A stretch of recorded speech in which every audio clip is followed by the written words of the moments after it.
Bonjour, dans cette courte vidéo, nous allons voir comment écrire un virus en Python. Et on va commencer tout de suite par donner la définition d'un virus. Alors cette définition, elle a été forgée par un chercheur américain qui s'appelle Fred Cohen en 1984. Et Fred Cohen a dit qu'un virus, c'était un programme qui pouvait infecter d'autres programmes en les modifiant, de manière à inclure à l'intérieur de ces programmes, une fois qu'ils sont modifiés, une copie du virus. Cette copie, elle peut éventuellement n'être pas exactement identique à la précédente, elle peut avoir évolué entre-temps. Alors nous, on ne va pas s'occuper de cette histoire d'évolution pour l'instant, on va juste regarder une version extrêmement simple, on va écrire un virus qui est très gentil, qui ne fait de mal à personne, et qui ne fait que infecter les programmes qui sont dans le même répertoire. Donc on va voir comment faire ça en 3 étapes. La première, c'est identifier les fichiers infectables. La deuxième, c'est dupliquer le code du virus.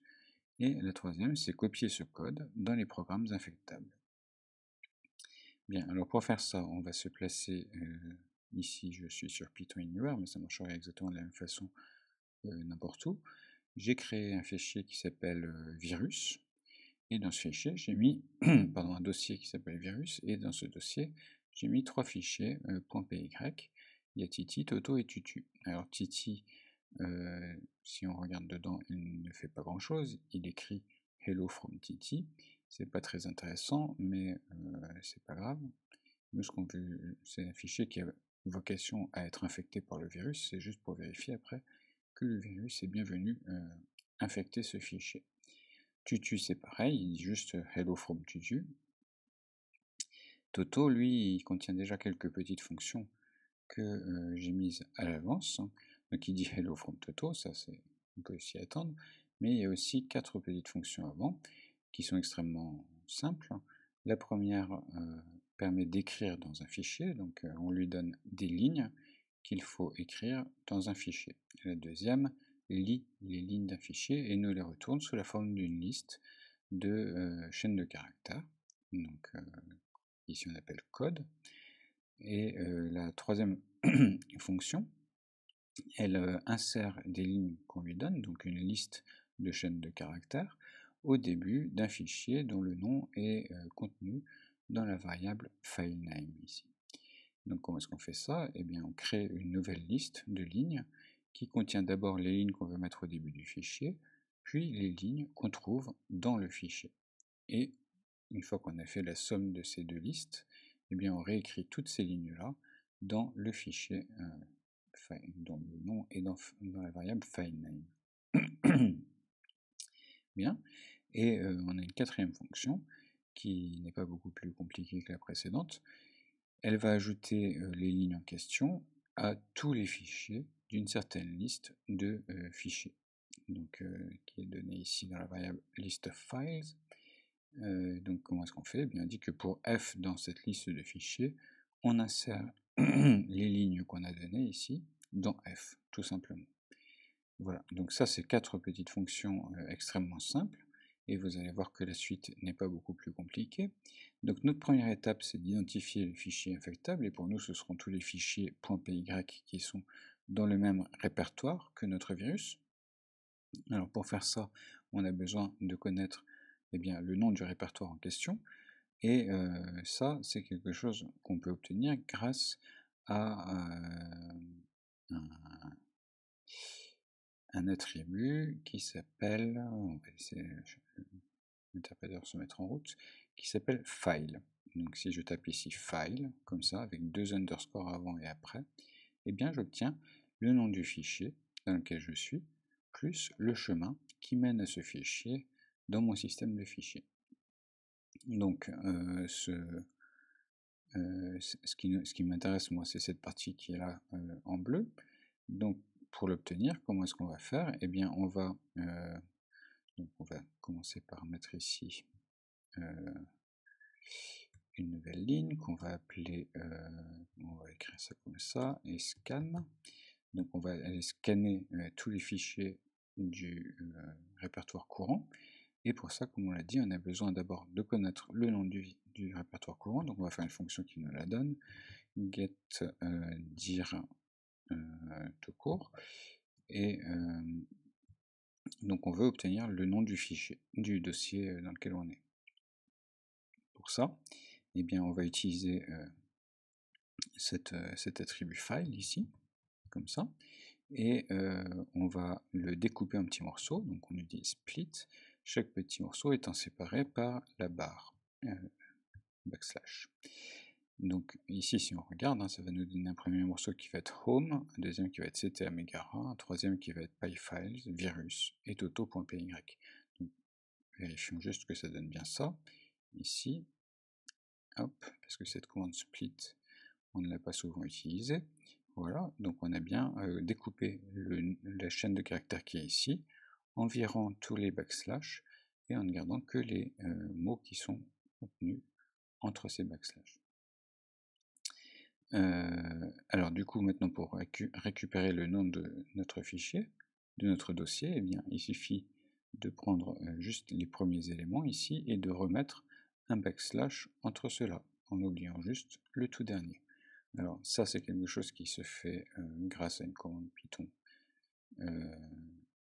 qui est join. Donc on va faire ça avec join ici. Donc on lui dit de joindre tous les éléments qui sont dans notre liste P, sauf qu'on ne veut pas le dernier élément. Donc on va faire comme ça.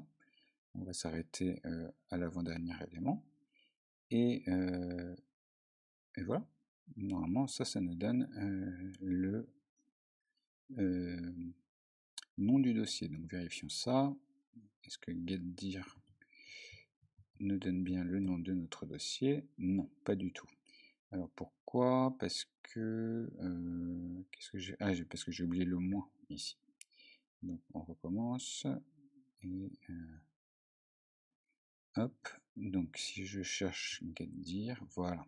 Ici, vous voyez qu'on a bien obtenu le nom de notre dossier. Voilà. Donc déjà, on a réussi à trouver notre dossier. Maintenant, il faut dans ce dossier aller rechercher tous les fichiers qui sont des fichiers Python, puisque dedans on va mettre du code Python. Et pour ça, on va quand même avoir besoin d'avoir la liste des fichiers qui sont contenus dans le dossier dont on vient d'obtenir le nom. Alors ça se fait grâce à une fonction qui se trouve dans le module OS. Donc on va importer OS. Et il y a beaucoup de fonctions très intéressantes dans OS, mais celle qui nous intéresse en particulier, c'est, je vais la mettre ici, et la fonction qui nous intéresse, c'est la fonction qui s'appelle, que je me souviens, listdir. Listdir, je crois. Donc on va vérifier ça, on va dire que listdir, on va regarder son doc. Hop. Ah bah non, ça n'existe pas, listdir. Ah oui, parce que j'ai oublié de mettre le OS avant, pardon. os.listdir. Voilà. Donc qu'est-ce que c'est? C'est une liste contenant les noms des fichiers dans le répertoire courant. Dans le répertoire qu'on lui donne, pardon. Donc ça tombe bien, c'est exactement ce qu'on veut. Donc on va utiliser cette fonction-là, listdir, et on va faire ça ici. On va appeler cette fonction getPyfiles, les fichiers Python, in current et directory. Voilà. Donc on importe OS et on va aussi avoir besoin de du nom de notre répertoire. Donc ça tombe bien parce que on l'a. C'est getDir. Voilà. Et ça, c'est le nom de notre répertoire. On veut connaître tous les fichiers qui sont dans ce répertoire. Et on veut en plus ne garder que ceux dont les 3 dernières lettres sont .py. Donc on va mettre directement return. Hop. Et l'ensemble des filenames, la liste des filenames pour filename in listdir de notre répertoire. donc la liste des fichiers du répertoire, j'ai oublié le OS ici, voilà, et on veut aussi que les 3 dernières lettres ce soit .py, donc on va mettre if file name. Alors pour obtenir les 3 dernières lettres, on met un -3, un crochet, et j'ai oublié les 2 points ici, donc ça veut dire qu'on regarde à partir de la -3e lettre et jusqu'à la fin du mot, et on veut que ça ce soit la même chose que .py. Voilà. Donc là, on va avoir tous les fichiers qui se terminent par .py. On va ensuite on teste cette fonction, oui, allez, on teste cette fonction. Donc on va faire run, et juste pour vérifier que tout fonctionne bien jusque là. Hop, et comme on devait... Ah bah non, il râle, il dit qu'il y a un problème. Qu'est-ce que c'est le problème? Le problème, c'est que j'ai oublié de mettre le crochet à la fin ici. Voilà. Donc on recommence. Et cette fois-ci, il ne devrait plus y avoir de problème. On va vérifier que notre fonction fait bien ce qu'on lui a demandé de faire. C'est bien le cas, elle nous donne bien nos 3 fichiers .py, et si j'avais eu un fichier .txt par exemple, il ne serait pas apparu dans cette liste. Donc ça c'était le scan, et maintenant on sait quels sont les fichiers infectables. Ensuite, il faut dupliquer le code. Donc c'est la reproduction du code, on va l'appeler quand même duplication ici, par exemple. Et eh bien en fait il faut arriver à obtenir le code du virus qu'on est en train d'écrire. Ça c'est quelque chose d'un peu étonnant. On est en train d'écrire un programme et on veut obtenir son code. Mais c'est pas très dur, hein. On va appeler cette fonction getVirusCode, et eh bien il faut juste retourner ce qu'on obtient quand on lit le fichier dans lequel on est, et on vient de voir que ce fichier c'était celui qui s'appelait file, et on va dire aussi qu'on ne veut pas tout le code, on veut juste que ça s'arrête à un certain nombre de lignes. Je ne veux pas toutes les lignes, je ne veux pas par exemple qu'il y ait le hello from Toto, donc on va dire que ça s'arrête à un certain nombre de lignes qu'il va falloir trouver ensuite. Pour l'instant je ne sais pas quel est ce nombre de lignes, donc je vais mettre ici un point d'interrogation. Donc ça va me donner les premières lignes, jusqu'à un nombre que je ne connais pas encore, du fichier courant, celui que je suis en train d'écrire ici, donc de là jusque là où on décidera qu'il faut s'arrêter. Et ce sera le code de notre virus. Bien. Et ben voilà, on aura le code de notre virus, c'est l'étape de duplication ici, et il n'y a plus qu'à faire l'étape d'infection, c'est recopier ce programme dans tous les autres fichiers. Donc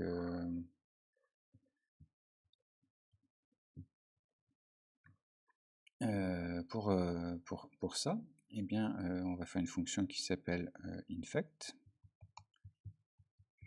et qui va faire quoi? Alors, eh bien, elle va insérer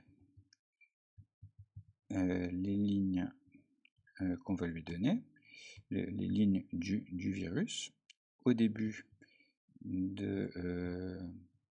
des fichiers. Donc, attendez que je me souvienne un petit peu comment ça s'appelle, of files in list. Voilà, donc on va insérer des lignes au début des fichiers qui sont dans une certaine liste. Cette liste, on l'a déjà obtenue, c'est getPy files in currentdir, qui est juste un petit peu au-dessus. Voilà, donc c'est cette fonction qui est là. Hop, et on ferme la parenthèse, mais il faut dire aussi quelle ligne on veut copier, et ces lignes, eh bien c'est le code du virus. Donc c'est get virus et code. Donc on copie le code du virus au début de tous les fichiers .py du répertoire courant, tout simplement. Et une fois qu'on a fait ça, eh bien c'est gagné, c'est fini. On n'a plus qu'à infecter pour de bon. Utiliser cette fonction infect. Voilà. Alors c'est fini, c'est presque fini en fait, hein, parce que on voit que maintenant on sait que le code de notre virus il commence ici à la ligne qui est numérotée 1, attention, et pas 0. Donc de la ligne 1 jusqu'à la ligne 45. Donc en fait, si on commençait à compter à partir de 0, ça irait jusqu'à la ligne 44. Donc il faudrait s'arrêter ici, à la ligne 44, c'est-à-dire mettre un 45 à cet endroit-là. Donc le code du virus, c'est tout ce qui se trouve avant ce print. Et ça, on va le copier et le dupliquer et le recopier dans tous les fichiers .py du répertoire courant. Voyons si ça fonctionne.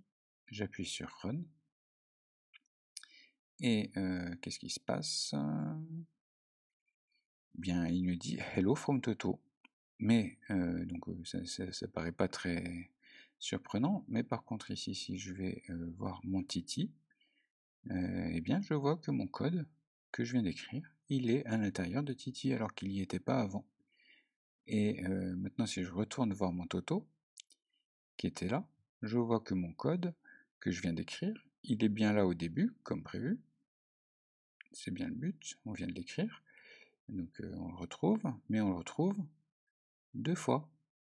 Et bien oui, puisqu'il est venu écrire une deuxième fois à l'intérieur du même fichier, puisqu'on a dit de le faire dans tous les fichiers .py, il l'a fait en particulier dans lui-même. Donc on pourrait lui dire de faire attention et que quand le fichier commence par un dièse et des petits traits, il ne faut pas l'infecter, mais c'est pas nécessaire non plus, parce que ça fait pas partie de la définition d'un virus. Un virus, c'est juste quelque chose qui va s'écrire dans les autres fichiers, et c'est bien ce que fait celui-ci. Donc on a gagné, on a notre virus ici, et il infecte bien tous les autres fichiers .py du même répertoire. Alors, on pourrait rendre ce code plus méchant en rajoutant ici quelques lignes du genre qu'on voudrait. Donc on pourrait lui dire par exemple print, et on va mettre ça ici. On pourrait rajouter ici print hello catch me if you can, qui est une phrase classique. Catch me if you can. Et maintenant, quand on lance le fichier, et bien, quand on lance le programme, eh bien, il va nous écrire catch me if you can avant d'écrire hello from Toto. En théorie. Voilà, c'est arrivé. Catch me if you can, hello from Toto. Et maintenant, si je vais voir mes autres fichiers, eh bien, j'ai ce nouveau code qui est arrivé ici. Et si je lance tutu, vous voyez que maintenant, dans tutu, qu'est-ce que j'ai? J'ai le code avec catch me if you can qui est là, qui vient de s'installer parce que j'ai lancé mon fichier Toto, j'ai lancé ce programme, donc il est allé infecter tous les fichiers .py. Et ici, on retrouve le code précédent dans lequel il n'y avait pas catch me if you can. Voilà. Donc, c'est ça un virus. Ici, il travaille sur des fichiers .py. Mais bien sûr, on pourrait faire exactement la même chose en C, dans n'importe quel langage de programmation qui vous intéresserait, même en assembleur. Donc le principe c'est toujours le même, 3 étapes, scanner, dupliquer le code et infecter ensuite les fichiers pour lesquels on a décelé qu'ils étaient infectables. Voilà, j'espère que cette vidéo vous a plu, et la prochaine fois je vous montrerai comment faire une backdoor. Au revoir.